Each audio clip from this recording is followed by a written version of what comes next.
Colossenses capítulo 1, os irmãos encontraram? A partir do verso 24, diz assim: Agora me alegro nos meus sofrimentos por vocês e preencho o que resta das aflições de Cristo na minha carne, a favor do seu corpo, que é a igreja, da qual me tornei ministro de acordo com a dispensação da parte de Deus, que me foi confiada em favor de vocês, para dar pleno cumprimento à palavra de Deus, o mistério que esteve escondido durante séculos e gerações, mas que agora foi manifestado aos seus santos. A estes Deus quis dar a conhecer a riqueza da glória deste mistério entre os gentios, que é Cristo em vocês, a esperança da glória. Este Cristo nós anunciamos, advertindo a todos e ensinando a cada um em toda sabedoria, a fim de que apresentemos cada pessoa perfeita em Cristo. É para esse fim que eu me empenho, esforçando-me o mais possível, segundo o poder de Cristo que opera poderosamente em mim. Capítulo 2, verso 1 diz: Quero que saibam quão grande tem sido a nossa luta por vocês, pelos que moram em Laodiceia, e por muitos outros que não me viram face a face. Faço isso para que o coração deles sejam consolados, e para que eles, vinculados em amor, tenham toda a riqueza da plena convicção do entendimento, para conhecimento do mistério de Deus, que é Cristo, em quem estão ocultos todos os tesouros da sabedoria e do conhecimento. Digo isso a vocês para que ninguém os engane com argumentos falaciosos, porque, embora ausente em pessoa, em espírito estou com vocês, alegrando-me e verificando a boa ordem de vocês e a firmeza da fé que têm em Cristo. Somente até o verso 5. Amém? Mantenha sua Bíblia aberta, vamos orar. Ó Deus Todo-Poderoso, nós oramos a Ti, ó Pai, mais uma vez, clamando a Ti, ó Deus, por Tua graça, por Tua iluminação do Espírito, para que possamos compreender a Tua palavra, ó Deus, e retirar daqui os tesouros de sabedoria, como o apóstolo disse. Em nome de Jesus, ó Pai, que o Senhor possa nos guiar por esses versos, que Teu Espírito, ó Deus, nos dê entendimento e nos dê graça para viver essas verdades. Assim nós oramos, ó Pai, pedindo ao Senhor que leve, Senhor, nossas mentes e corações cativos a Ti. Que tudo aqui seja para o louvor da Tua glória, em nome de Jesus. Amém? Os irmãos podem se sentar. Graças a Deus. Meus irmãos, hoje nós chegamos então ao quarto sermão sobre o livro de Colossenses, essa série em Colossenses que nós estamos fazendo. E como os irmãos bem sabem, nós estamos caminhando por todo o livro de Colossenses, a fim de extrair o melhor dele para as nossas vidas, aquilo que Deus nos ensina através desse livro. E o apóstolo Paulo aqui, depois de falar sobre o poder do Evangelho, sobre a necessidade de nós transbordarmos do conhecimento de Deus e da suficiência da obra e da pessoa de Jesus, ele entra agora numa parte da carta que é mais pessoal. Ele fala mais de si mesmo e sobre aquilo que ele está vivendo por causa do Evangelho. Mas, mesmo com esse tom pessoal da carta, Paulo nos ensina coisas muito profundas a respeito do Evangelho. Portanto, meus irmãos, nessa noite eu quero chamar a atenção de você para uma doutrina que nós ouvimos muito pouco sobre ela. Na verdade, muitos de nós nem conhecemos essa doutrina, que é a doutrina da nossa união com Cristo. E essa união com Cristo, ela é uma doutrina muito clara no Novo Testamento. Em Romanos 8, verso 1, por exemplo, aquele texto conhecido que diz: já não há condenação para aqueles que estão em Cristo Jesus. Aí está a nossa união com Cristo. Mas em muitos outros textos, como por exemplo João 15, quando Jesus vai falar que Ele é a videira e nós somos os ramos, a ideia de união, de junção. Mas ele diz mais, ele diz: quem permanece em mim e eu nele. Veja como a relação de união aqui. Ele diz: esse dá muito fruto, porque sem mim nada vocês podem fazer. Então, meus irmãos, para nós falarmos sobre a nossa união com Cristo, é muito fácil quando nós falamos dessa união a respeito da salvação. É muito bom, é muito animador e empolgante falar sobre isso. dizer que em Cristo nós somos mais que vencedores, em Cristo nós seremos ressuscitados, nós vencemos a morte, nós teremos vida eterna. Mas nós esquecemos, meus irmãos, que a nossa união com Cristo também é a nossa união com o sofrimento de Cristo. E essa parte do Evangelho os pregadores têm esquecido. Os pregadores modernos têm tentado evitar falar sobre a nossa união com os sofrimentos de Cristo, a qualquer custo. Nós não ouvimos mais sobre isso nos púlpitos. Muito pelo contrário, o que nós ouvimos é o escape para o sofrimento, e não acrescentar mais sofrimento, não é mesmo? Mas Paulo, ele não tem rodeio quanto a isso, e ele faz questão de falar sobre os sofrimentos do Evangelho. Os sofrimentos que o Evangelho traz às nossas vidas. E eu quero voltar os nossos olhos nessa noite, chamar você para voltar os seus olhos para o verso 24, quando Paulo fala sobre a alegria de sofrer. E ele diz assim, no início do verso 24, agora me alegro nos meus sofrimentos por vocês. Veja, meus irmãos, que essa é uma expressão bem incomum de se ouvir. Eu me alegro nos meus sofrimentos. Principalmente hoje, né? É algo difícil de você ouvir na mesma frase, alegria e sofrimento. Mas, na verdade, é que em nenhuma época essas duas palavras foram combinadas na mesma frase, a não ser por um crente, como foi o apóstolo Paulo. Eu me alegro nos meus sofrimentos. Mas por que o apóstolo se alegra nos sofrimentos?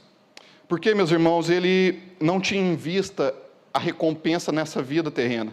Ele tinha em vista uma herança maior, ele tinha em vista uma recompensa superior àquela que nós estamos acostumados a receber aqui. Ele tinha em vista a herança dos santos, a recompensa eterna no reino do Senhor. Romanos capítulo 8, verso 17, o mesmo apóstolo Paulo diz que nós somos filhos, somos também herdeiros, herdeiros de Deus e co-herdeiros com Cristo, mas ele completa, se com ele sofremos, para que também com ele sejamos glorificados. Veja a relação de herança com sofrimento, esse compartilhamento entre herança, então nós seremos também herdeiros, mas se nós sofremos com Cristo, nós também seremos com ele glorificados. Para Paulo, sofrer pelo Evangelho era prova da nossa salvação. E a prova disso está em Filipenses capítulo 1, verso 28. Abra comigo nesse texto, nós lemos. Filipenses 1, 28.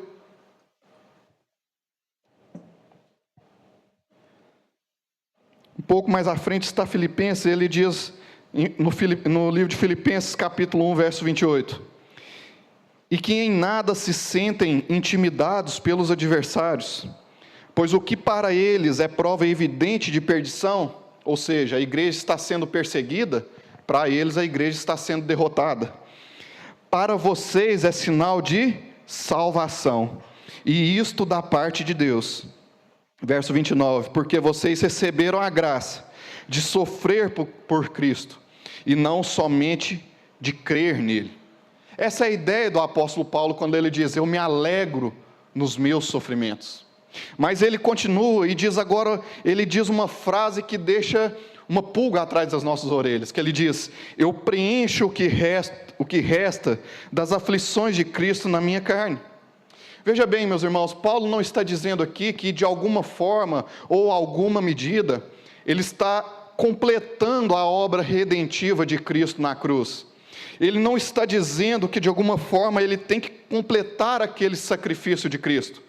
Muito pelo contrário, nós já vimos aqui quando ele diz que ele nos transportou do império das trevas. E nós vimos que aquilo foi uma obra consumada. Ele nos transportou, uma obra consumada, pronta e acabada, não há acréscimos nela. Então, Paulo não está dizendo aqui que ele está completando o sacrifício redentivo de Cristo. Ele explica no verso 25 a função dele no corpo. Ele diz que ele é ministro de Deus e não co-redentor junto com Cristo. A palavra, meus irmãos, preencher aqui significa algo aquilo que toma lugar de alguém ou de alguma coisa, certo? Ou seja, o sofrimento que a igreja agora sofre, ela está sofrendo como corpo de Cristo, no lugar de Cristo. Uma vez que agora Cristo foi exaltado e está à direita do Pai, o seu corpo, que é a igreja, continua nessa terra, sendo perseguida, sendo morta, sendo expulsa, sendo atacada. As aflições que Paulo diz aqui, as aflições que Cristo recebeu nessa terra, mas uma vez que Ele não está aqui, a igreja assume o seu lugar. Os ministros de Cristo, que somos todos nós, o corpo de Cristo, assume o seu lugar. Por isso que Paulo diz: eu preencho o que resta das aflições. E os perseguidores não podem mais afligir a Cristo. Então eles vão no seu corpo, eles vão na sua igreja. E é isso que Paulo está dizendo. Jesus mesmo disse isso no Sermão do Monte. Ele vira para os seus discípulos, para aquela multidão que o ouve do monte, e chama eles de felizes, bem-aventurados. Ele diz: bem-aventurados são vocês quando, por minha causa, pela causa do Evangelho, pelo meu reino, os insultarem, os perseguirem, e mentirem, disserem todo o mal contra vocês. Mas Jesus vai mais além, e Ele diz: alegrem-se. Ele diz: alegrem-se e exultem, porque grande é a sua recompensa. Não aqui. A promessa de Cristo não é que sua recompensa será no aqui e agora, mansões, carros e casas, mas na vida futura. Ele diz: grande é a sua recompensa nos céus, pois assim perseguiram os profetas que viveram antes de vós. Veja que o sofrimento da igreja é recompensado não aqui, não agora, mas nos céus, onde Jesus está à direita do Pai, garantindo, como diz em Efésios, todas as bênçãos celestiais em Cristo Jesus. Meus irmãos, quão distante está essa mensagem de nós? Quão distante está dos nossos púlpitos essas mensagens, essa mensagem de que nós, como igreja, vamos sofrer pelo Evangelho, que nós, como igreja, vamos sentir na nossa pele o que é sofrer como Cristo sofreu. Como eu disse no início, as nossas mensagens estão mais para aliviar o cansaço, aliviar o aflito, e isso não é errado, isso é verdade bíblica, mas nós não podemos esquecer de que a mensagem do Evangelho também é uma mensagem de levar a sua cruz. É uma mensagem que Cristo diz: no mundo tereis aflições, no mundo vocês serão perseguidos por minha causa. Em algum momento, meus irmãos, o Evangelho que nós vivemos foi tão diluído, mas tão diluído, de que mensagens como sofrer por Cristo se torna algo totalmente estranho às nossas vidas. Nós ficamos incomodados, sentados no banco, porque nós não viemos aqui no fim de uma semana cansativa escutar sobre mais sofrimento. Nós queríamos ouvir algo que confortasse os nossos corações e as nossas mentes. A verdade, meus irmãos, é que nós temos muita dificuldade em dispor nosso tempo, abrir mão do nosso dinheiro, dos nossos bens por Cristo. Quem dirá então oferecer a nossa própria vida em prol da causa do Evangelho? É nesse ponto, meus irmãos, que nós entendemos que a vida cristã é mais sobre dar do que sobre receber. O Evangelho de Cristo envolve receber bênçãos da parte de Deus, mas também envolve abrir mão de coisas da nossa vida, abrir mão dos nossos status, abrir mão talvez dos nossos bens, de uma promoção no trabalho, abrir mão do nosso ego e perdoar, abrir mão do nosso orgulho e ceder o nosso direito, deixar de buscar o nosso direito, simplesmente para não envergonhar o Evangelho, simplesmente para não escancarar o Evangelho para o mundo de uma forma que ele não é. Essa alegria em sofrer pelo Evangelho, ela tem um motivo. É uma mensagem gloriosa que está nas nossas mãos. E Paulo nos mostra essa mensagem no verso 27. Ele diz que a mensagem é: Cristo em vocês, a esperança da glória. Mas ele diz no verso 26 que essa mensagem é um mistério, que estava oculto desde as gerações dos séculos anteriores. O que Paulo está dizendo aqui, meus irmãos, não é como uma religião ocultista, que quer mostrar práticas ocultas a fim de se alcançar um patamar superior, uma divindade superior. O que Paulo está dizendo para nós é que o mistério de Deus que estava oculto, esse mistério que vem de Deus, ele permaneceria oculto se Deus não o revelasse. Mas aprove a Deus, como diz em Gálatas, que na plenitude dos tempos, Deus enviasse o seu Filho. A semelhança de homem, ele veio aqui. Aquela promessa de Gênesis 3, que Deus disse que da semente da mulher viria o descendente, que esmagaria a cabeça de Satanás, permaneceu por gerações, por séculos, oculto aos homens. Era apenas profecias, era apenas promessas, era apenas figuras que vinham caminhando com o povo de Israel. Mas agora, diz o texto, com a encarnação de Cristo, com a obra de Cristo nessa terra, indo até o Calvário e morrendo em nosso lugar, libertando-nos do poder das trevas, Paulo diz, foi manifestado aos seus santos, foi manifestado à sua igreja, foi manifestado ao seu corpo, à sua nação escolhida de Deus. A estes, aos santos, diz Paulo, Deus decidiu revelar e manifestar a eles a riqueza da glória, a riqueza dessa mensagem que está nas mãos da igreja agora. Cristo em vocês. Aqui nessa mensagem, meus irmãos, é aqui a esperança. Essa mensagem está nas nossas mãos. Ele diz que essa mensagem foi manifesta agora aos gentios. Para caso os irmãos não saibam, os gentios somos nós. Gentios é todo aquele que não é israelita de nascença. Ele diz, essa mensagem está agora para o mundo, está agora para as nações, cumprindo aquela promessa que Deus deu a Abraão, em ti serão benditas todas as nações da terra. Agora em Cristo, essa promessa se cumpre. Agora em Cristo todas as nações são abençoadas. Agora em Cristo a esperança da glória alcança a mim e a você, que antes estávamos sem família, eram órfãos. Nós estávamos sem promessa, sem lei, sem culto, sem herança.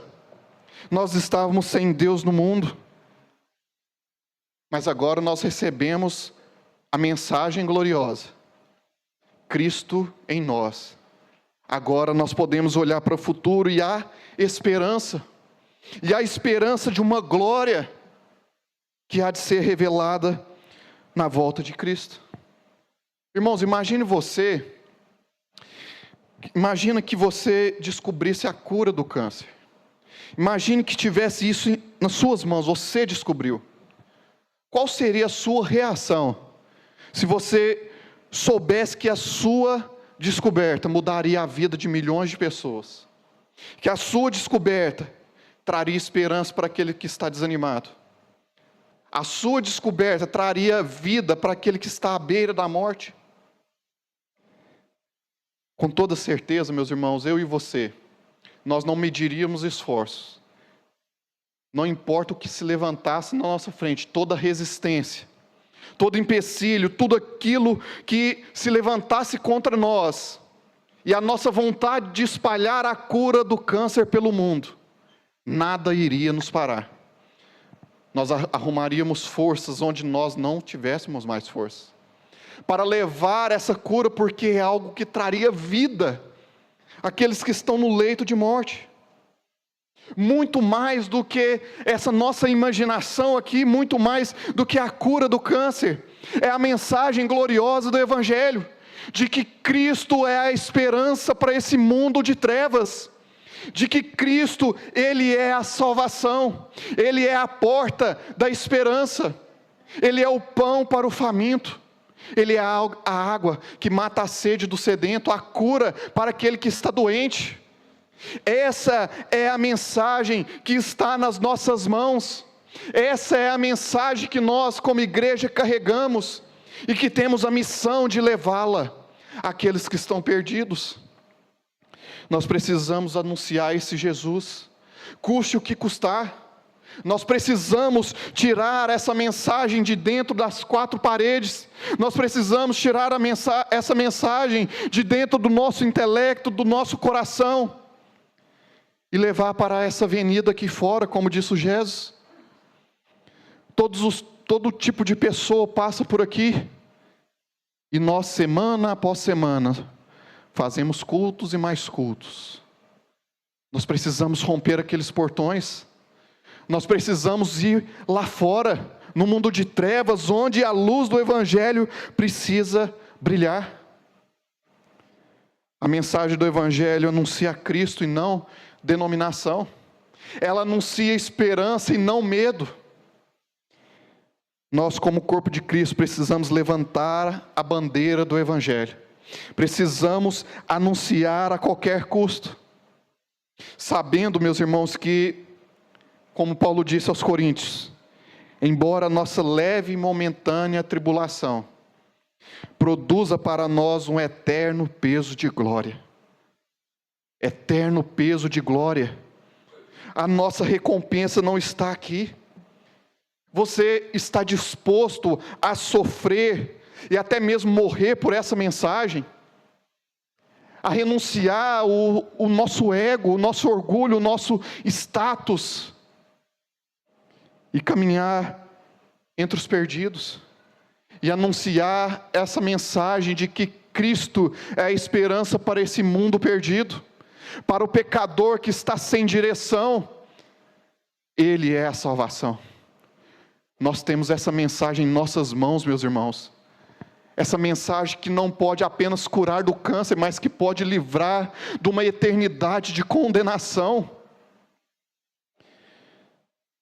Paulo sabia disso, a ponto dele dizer: eu me alegro mesmo sofrendo, porque a mensagem de Cristo chegou a vós, chegou em vocês esperança, e a nós hoje também chegou esperança, porque um dia homens e mulheres não se calaram. Se nós olhássemos um pouco para a história da igreja, nós veríamos o quanto de sangue foi derramado para que o Evangelho continuasse. Quanto irmãos como nós, sofreram ao longo da história. Apenas para contar um pouco da história da igreja. Crentes foram arrastados, amarrados pelas mãos, arrastados em cavalos, arrastados, amarrados pelas mãos em cavalos pela cidade. Outros foram jogados em caldeirões com óleo fervente. Outros foram amarrados mãos e pés, de forma que eles puxavam as mãos para cima e os pés para baixo, até que o corpo fosse destroncado. Meus irmãos, o sangue dos mártires foi derramado para que a mensagem do Evangelho continuasse, e o que nós estamos fazendo com essa mensagem, ela não pode chegar na nossa geração e parar. O que será da próxima geração, se nós nos calarmos? E existe um grande motivo para que Paulo não se calasse, mesmo em meio à perseguição. E isso está no verso 28. O motivo de Paulo era levar perdidos a Cristo. E isso era motivado pelo amor. Veja comigo, verso 28, ele diz: este Cristo nós anunciamos, advertindo a todos e ensinando a cada um em toda sabedoria, a fim de que apresentemos cada pessoa perfeita em Cristo. É para esse fim que eu me empenho, esforçando-me o mais possível, segundo o poder de Cristo que opera poderosamente em mim. Aqui está sendo cumprido verdadeiramente o ide e fazei discípulos. Jesus não mandou construir impérios religiosos, Ele não mandou construir igrejas, não mandou usar estratégias empresariais, Ele não mandou utilizar todo e qualquer atrativo para atrair mais e mais pessoas, para encher e lotar templos. Ele mandou fazer discípulos. E é exatamente isso que Paulo diz. Nós anunciamos, nós advertimos e nós ensinamos. É isso que é fazer discípulos. Não é somente atrair pessoas, é discipulá-las, levando elas a conhecerem a Cristo, levando elas a serem mais parecidas com Cristo. É isso que Paulo diz no verso 28, com a finalidade de que apresentemos cada pessoa perfeita, palavra que é pessoa madura em Cristo. A ideia de Paulo aqui é que nós ensinamos, advertimos, a ponto de levar aquele novo na fé ao status de pessoa madura na fé, a ponto dele então poder discipular outras, ensinar outras, progredir o evangelho pelo mundo. Meus irmãos, atrair pessoas é muito fácil, fazer elas parecidas com Cristo que é o difícil. Aqui está a dificuldade, aqui que dá trabalho, e é aqui que nós falhamos, em fazer discípulos para Cristo e não só adeptos. Para discipular nós precisamos nos empenhar.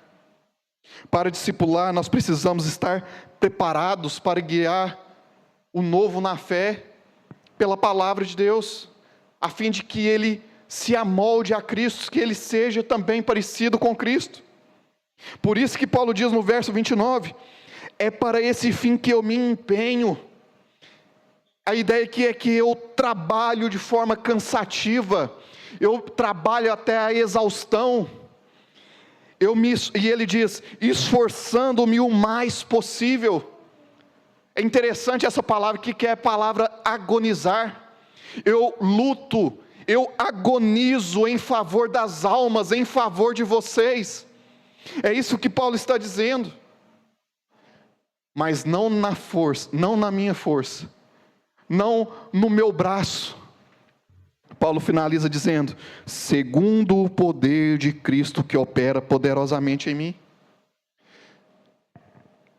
O quadro geral aqui, irmãos, é que se nós recebemos a mensagem do Evangelho, e ela mudou as nossas vidas, e ela nos libertou do império das trevas, e nós então experimentamos o amor de Cristo, nós agora precisamos nos empenhar segundo essa força que está dentro de nós, segundo o Espírito que agora habita dentro de mim e de você.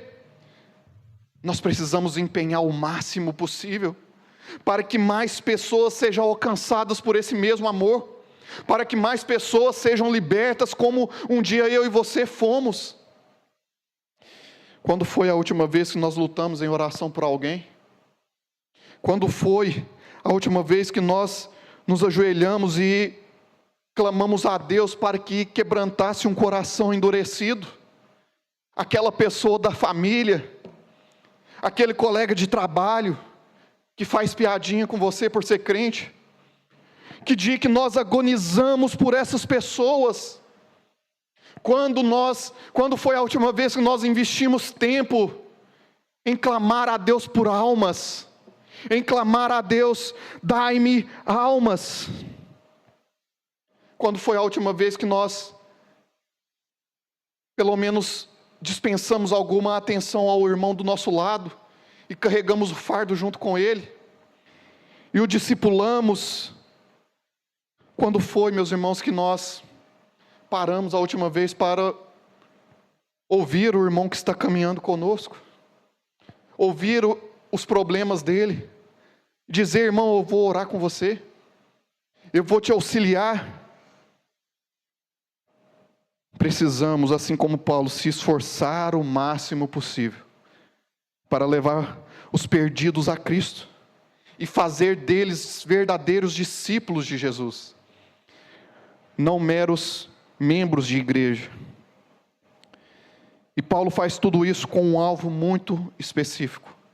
E nós precisamos fazer com o mesmo alvo, de ter a fé firmada somente em Cristo e nada mais. Veja comigo o verso 1 do capítulo 2, ele diz: quero que saibam quão grande tem sido a nossa luta por vocês, pelos que moram em Laodiceia e por muitos outros que não me viram face a face. Verso 2, faço isto,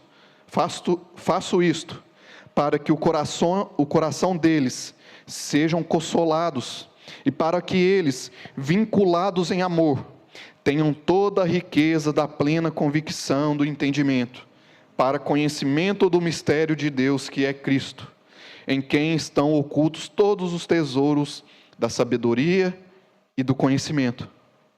Lembre-se, meus irmãos, que o alvo é fazer discípulos maduros para Cristo, mesmo que custe a nossa liberdade, como foi a de Paulo.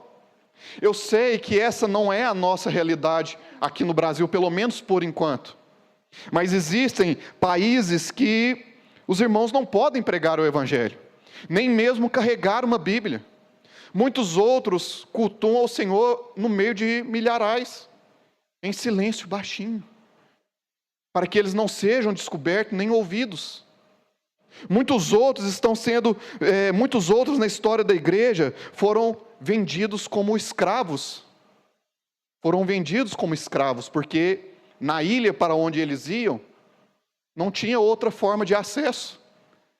Então, por amor a Cristo e por amor àquelas almas que estavam naquela ilha, eles se venderam como escravos para nunca mais voltar, para poder alcançar os perdidos que estavam naquela ilha.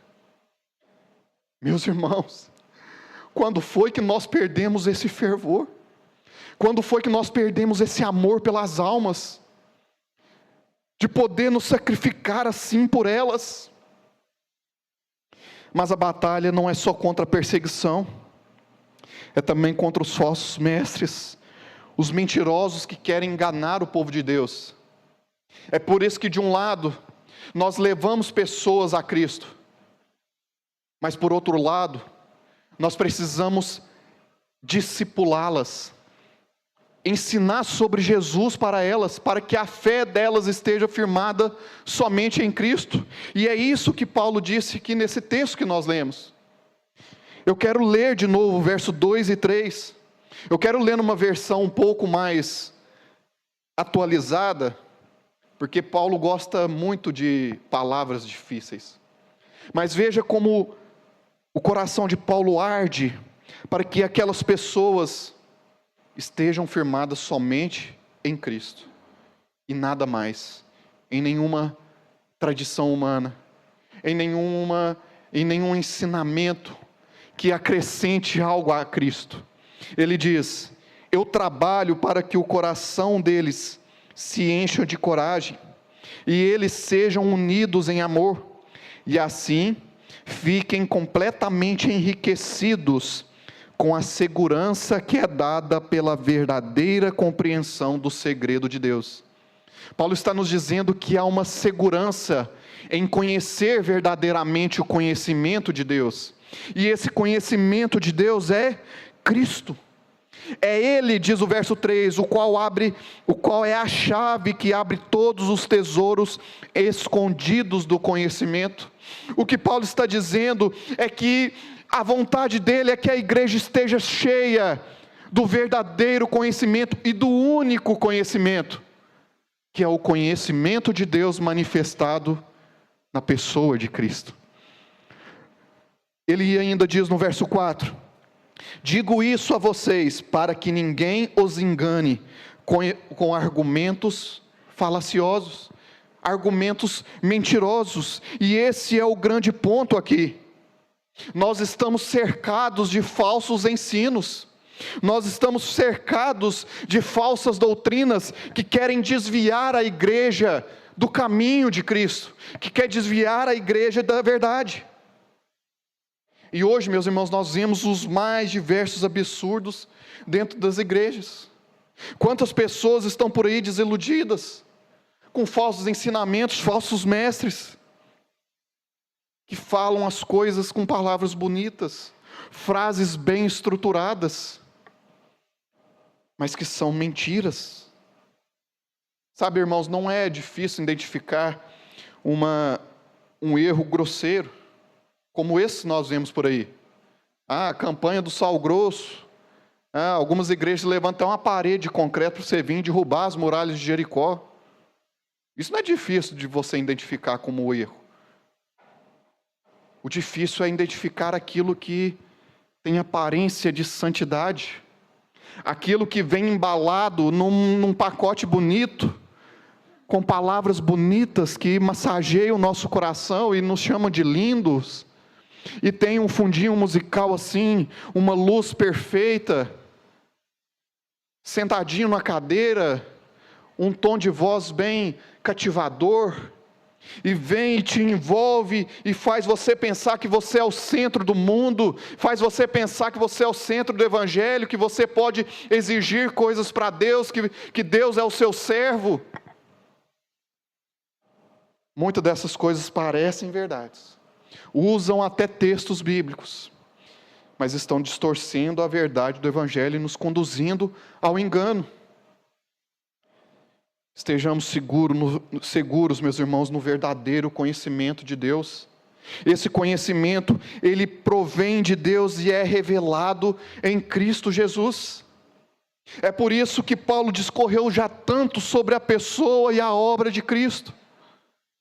É porque somente nele nossos pés estarão firmes. É somente nele que nossos pés estarão na rocha, e não na areia, e não em um ambiente todo desestruturado, desequilibrado, para que nós não sejamos enganados por falsos mestres. Mas, meus irmãos, Paulo ainda nos mostra, no verso 5, que existe uma alegria não somente em sofrer pelo evangelho, em não somente levar as pessoas a Cristo, em não somente ensinar as pessoas sobre Cristo, mas em ver o fruto do nosso trabalho na vida das pessoas. E ele diz no verso 5, porque embora ausente em pessoa, em espírito estou com vocês, alegrando-me e verificando a boa ordem de vocês, e a firmeza da fé que tem em Cristo. Paulo inicia dizendo estar alegre por seus sofrimentos, pela igreja de Cristo. Significa agora que a missão dele está cumprida como deveria, porque ele olha para o resultado e diz, eu me alegro, alegro-me em ver a firmeza da fé que vocês têm em Cristo, em ver o fruto do nosso trabalho. Meus irmãos, o quanto o nosso coração deveria se alegrar em ver sentado ao nosso lado uma pessoa que nós levamos o evangelho a ela, e hoje ela estaria cultuando conosco aqui. Um reformador escocês chamado John Knox, ele orava a Deus e dizia, Pai, dai-me as almas da Escócia, senão eu morro. Dai-me as almas da Escócia. Ele pedia as almas do país inteiro dele. Dai-me as almas, senão eu morro. Nós, meus irmãos, recebemos uma missão: ide e pregai o evangelho e fazei discípulos. Mas já há muito tempo a igreja tem perdido esse fervor missionário. Nós precisamos voltar a esse amor pelas almas. É de muito tempo que o nosso cristianismo tem se resumido a 2 ou 3 cultos na semana, que nós temos perdido oportunidades de pregar a Cristo às pessoas, que nós temos perdido as oportunidades de falar daquele que mudou as nossas vidas, daquele que nos salvou da condenação eterna. Nós não oramos mais por almas, nós não compartilhamos mais o evangelho, nós nos acomodamos em uma vida cristã que nos faz somente não ser tão ruins quanto o ímpio. Nós nos acomodamos a essa vida. Mas nessa noite, para nós encerrarmos, eu quero perguntar a você: você está disposto a amar as almas? A perder talvez a sua reputação, a perder talvez seu status? A ser chamado talvez de crente radical, crente chato, o pastor da empresa, o pastor da sua família, aquele que a família, talvez em tom de brincadeira, fala: "Oh, faz uma oração aí para nós numa reunião de domingo". Você está disposto a sofrer pelo Evangelho e levar pessoas a Cristo? E se alegrar em ver os frutos disso? Saber que pela nossa instrumentalidade, Deus levou o Evangelho àquela pessoa. E Deus transformou o coração daquela pessoa, e Deus salvou aquela pessoa. Meus irmãos, essa realidade deveria arder em nossos corações. Porque uma vez que nós tivermos isso ardendo em nós, uma vez que o nosso coração pulsar mais forte, e nós orarmos a Deus e pedir: Deus, faz o nosso coração amar o próximo, arder pelas almas que estão perdidas, o sofrimento decorrente disso será irrelevante. Nós poderemos então dizer como Paulo: eu me alegro nos sofrimentos. Eu me alegro nos sofrimentos pelo corpo de Cristo. Ou como ele diz em Romanos: estou bem certo que o sofrimento desta era presente não se compara com aquilo que está reservado para nós, com aquilo que será revelado em nós no dia do nosso Senhor Jesus. Amém, meus irmãos? Você está disposto a amar uma alma? Você está disposto a investir tempo em oração? Olhe para dentro de si e, se nós estivermos falhos nisso, nós precisamos clamar a Deus que a tudo ouve, e segundo a vontade dEle, Ele nos atende. Então que nessa semana, meus irmãos, nós oremos, nós peçamos a Deus, nós possamos pedir a Deus amor pelas almas. Não estou dizendo para você abandonar seu trabalho e ir para o Nordeste brasileiro pregar o Evangelho. Estou dizendo para você orar pela sua família. Estou dizendo para você investir tempo em oração pelo seu colega de trabalho, que você vê todos os dias. Por aquelas pessoas que passam aqui na rua.